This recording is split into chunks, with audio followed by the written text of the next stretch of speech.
अभिलाषा चौहान का आप सभी को नमस्कार। इससे पहले क्रिया के 2 वीडियोस पर हम चर्चा कर चुके हैं, वो आपने अवश्य देखी होंगी। पहले भाग में हमने कर्म के आधार पर क्रिया के भेदों की चर्चा की थी, सकर्मक और अकर्मक। इसके पश्चात दूसरे वीडियो में हमने चर्चा की थी कि संरचना के आधार पर क्रिया के कितने भेद होते हैं, जैसे कि संयुक्त क्रिया, प्रेरणार्थक क्रिया, नाम धातु क्रिया, पूर्वकालिक क्रिया आदि। इसी कड़ी में आज क्रिया पर आधारित ये तीसरी वीडियो है और इसमें हम चर्चा करेंगे कि क्रिया का संबंध वाच्य से क्या है, अर्थात वाच्य को हम किस प्रकार से पहचान सकते हैं क्रिया के रूप को देखकर। तो यहाँ पर वाच्य शब्द आया है तो इसको शाब्दिक अर्थ की चर्चा कर लेना जरूरी है।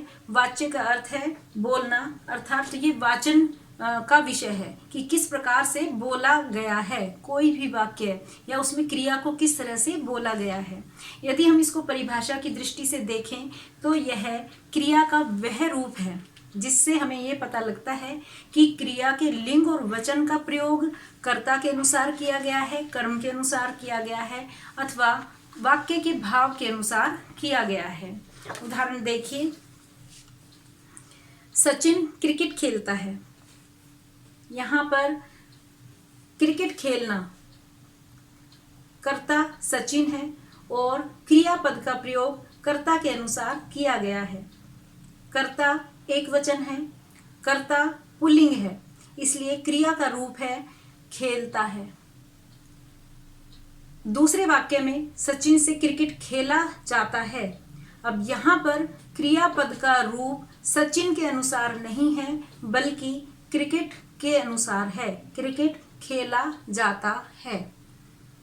तो इस तरह से क्रियापद का प्रयोग दूसरे वाक्य में कर्म के आधार पर किया गया है और इसी तरह से हम अपने जीवन में बहुत सारे वाक्यों का प्रयोग करते हैं जिनमें क्रियापद का प्रयोग कभी कर्ता के अनुसार, कभी कर्म के अनुसार और कभी भाव के अनुसार किया जाता है। परीक्षा की दृष्टि से वाच्य के मुख्य रूप से 2 भेद किए जाते हैं, पहला कर्तृवाच्य और दूसरा अकर्तृवाच्य।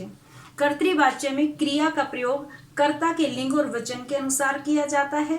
अकर्तृवाच्य के आगे फिर 2 भेद हैं, कर्मवाच्य और भाववाच्य। कर्मवाच्य में क्रिया का प्रयोग कर्म के लिंग और वचन के अनुसार किया जाता है।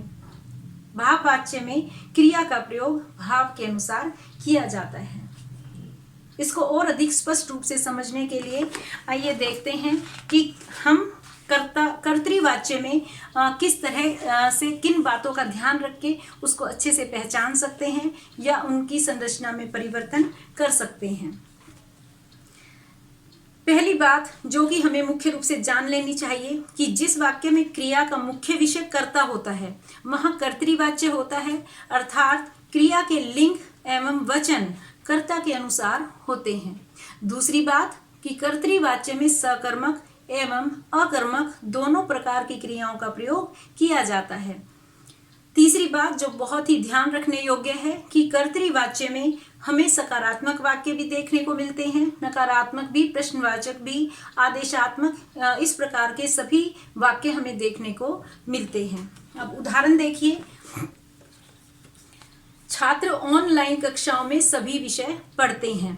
छात्र कर्ता है और कर्ता के अनुसार ही पढ़ते हैं। क्रिया का रूप बहुवचन है, बहुवचन है और क्योंकि छात्र पढ़ते हैं तो ये विकारी शब्द है क्रिया और इसका स्वरूप इसी तरह से निर्धारित हुआ है। दूसरा उदाहरण देखिए, अध्यापक सभी विषय पढ़ा रहे हैं। इसमें भी अध्यापक सभी विषय पढ़ा रहे हैं, कर्ता के अनुसार ही क्रिया का स्वरूप है। बसें डिपो में खड़ी हैं, पुलिस वाले अपनी ड्यूटी कर रहे हैं।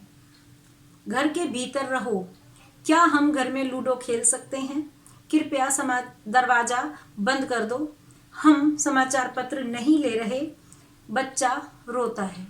अब इनमें से कुछ वाक्य ऐसे हैं जिनमें कि कर्म है, अर्थात वो सकर्मक वाक्य हैं। कुछ वाक्य ऐसे हैं जिनमें कि कर्म नहीं है, जैसे कि अंतिम वाक्य बच्चा रोता है, ये अकर्मक वाक्य है परंतु कर्तृवाच्य है क्योंकि क्रिया का लिंग और वचन कर्ता के अनुरूप है। तो जिन भी वाक्यों में कर्ता के अनुसार क्रियापद का लिंग और वचन लिखा जाता है, उन वाक्यों को हम कर्तृवाच्य कहते हैं। आइए वाच्य के दूसरे भेद पर हम चर्चा करें, जिसका नाम है कर्मवाच्य। अगर परिभाषिक दृष्टि से देखते हैं तो हम इसको इस तरह से कह सकते हैं कि जिस वाक्य में क्रिया का मुख्य विषय कर्म होता है वहाँ कर्मवाच्य होता है, अर्थात क्रिया के लिंग और वचन कर्म के अनुसार लिखे जाते हैं। जब भी हम इस तरह के वाक्यों का निर्माण करते हैं तो हम उनमें से या के द्वारा इस तरह के शब्दों का प्रयोग देखते हैं। तीसरी बात कि कर्मवाच्य में भी वाक्य का कोई प्रकार हो सकता है, चाहे वह विधानवाचक अर्थात सकारात्मक वाक्य हो, प्रश्नवाचक हो, निषेधवाचक हो अथवा आज्ञावाचक आदि वाक्य हों। इन सभी में कर्मवाच्य वाक्य पाए जाते हैं। उदाहरण देखिए, छात्रों द्वारा ऑनलाइन कक्षाओं में सभी विषय पढ़े जा रहे हैं। यहाँ पर पढ़े जा रहे हैं क्रियापद का लिंग और वचन विषय जो कि कर्म है उसके अनुसार निर्धारित हुआ है, इसलिए यह कर्मवाच्य वाक्य है। और एक बात जो आपने यहाँ पर देखी होगी कि द्वारा शब्द का इस्तेमाल किया गया है। बसें डिपो में खड़ी की गई हैं, कर्ता लुप्त है, यहाँ पर अंडरस्टूड है कि किसी ना किसी ने खड़ी की होंगी, खड़ी की गई हैं। बसें कर्म हैं और इन्हीं के अनुसार खड़ी की गई हैं, क्रियापद का इस्तेमाल किया गया है। पुलिस वालों द्वारा अपनी ड्यूटी की जा रही है, ड्यूटी कर्म है और ड्यूटी की जा रही है, क्रिया का प्रयोग कर्म के अनुसार है। क्या हमारे द्वारा घर में लूडो खेला जा सकता है? तो यहाँ पर लूडो खेलना यह क्रियापद है और लूडो खेलना, लूडो कर्म है और उसी के अनुसार क्रियापद का प्रयोग किया गया है।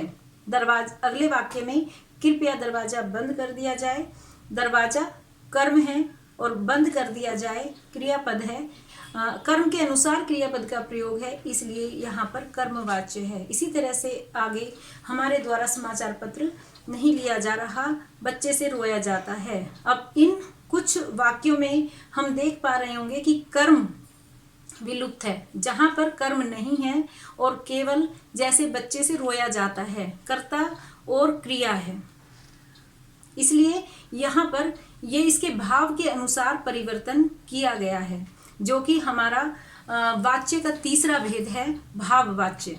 इसी तरह से घर के भीतर रहा जाए, यहाँ पर भी भाव के अनुसार क्रियापद का प्रयोग किया गया था, इसलिए ये भी भाववाच्य है। वाच्य का तीसरा भेद है भाववाच्य, अर्थात जिसमें क्रियापद का प्रयोग भाव के अनुसार किया गया हो वहाँ भाववाच्य होता है। और यह अकर्मक क्रिया होती है जिसमें कि कर्ता के अनुसार न होकर क्रिया उसके भाव के अनुसार होती है। इन वाक्यों में हम ऐसा देखते हैं कि कभी कभी कर्ता अज्ञात होता है अर्थात लुप्त होता है, हमें केवल उसका अनुमान लगाना होता है। इसी तरह से जब भी हम कर्तृवाच्य से भाववाच्य में परिवर्तन करते हैं तो उसमें से शब्द जोड़ा जाता है। आइए उदाहरणों के माध्यम से इसको देखते हैं कि उदाहरण हमारे सामने है कि बच्चे से चला नहीं जाता। यहाँ पर कर्म नहीं है, केवल वाक्य का भाव है जिसके अनुसार ही उसमें से शब्द लगाकर और चला जाता है, क्रियापद का प्रयोग उसके भाव के अनुसार कर दिया गया है। इसी तरह से पक्षियों से उड़ा जाता है, मुझसे गाया नहीं जाता, अब चला जाए, चलिए थोड़ी सैर कर ली जाए, लता से जाया नहीं जाता, क्या तुमसे सोया नहीं जाता। तो चाहे प्रश्नात्मक वाक्य हो या फिर आदेशात्मक हो या प्रार्थनावाचक हो या आज्ञावाचक हो, सभी प्रकार के वाक्यों में केवल भाव के अनुसार ही क्रियापद का प्रयोग किया जाता है। और ये हमें ध्यान रखना होता है कि इसमें अधिकतर से शब्द को साथ लगाकर हम भाववाच्य में कर्तृवाच्य से परिवर्तन करते हैं। तो इस प्रकार से हमने जाना कि वाच्य के मुख्य रूप से 3 भेद होते हैं। यदि देखा जाए तो मुख्य 2 ही होते हैं, कर्तृवाच्य और अकर्तृवाच्य, और अकर्तृवाच्य के आगे फिर कर्मवाच्य और भाववाच्य 2 भेद किए जाते हैं। तो मैं समझती हूँ कि आपको इन सब की अवधारणा स्पष्ट रूप से समझ में आ गई होगी।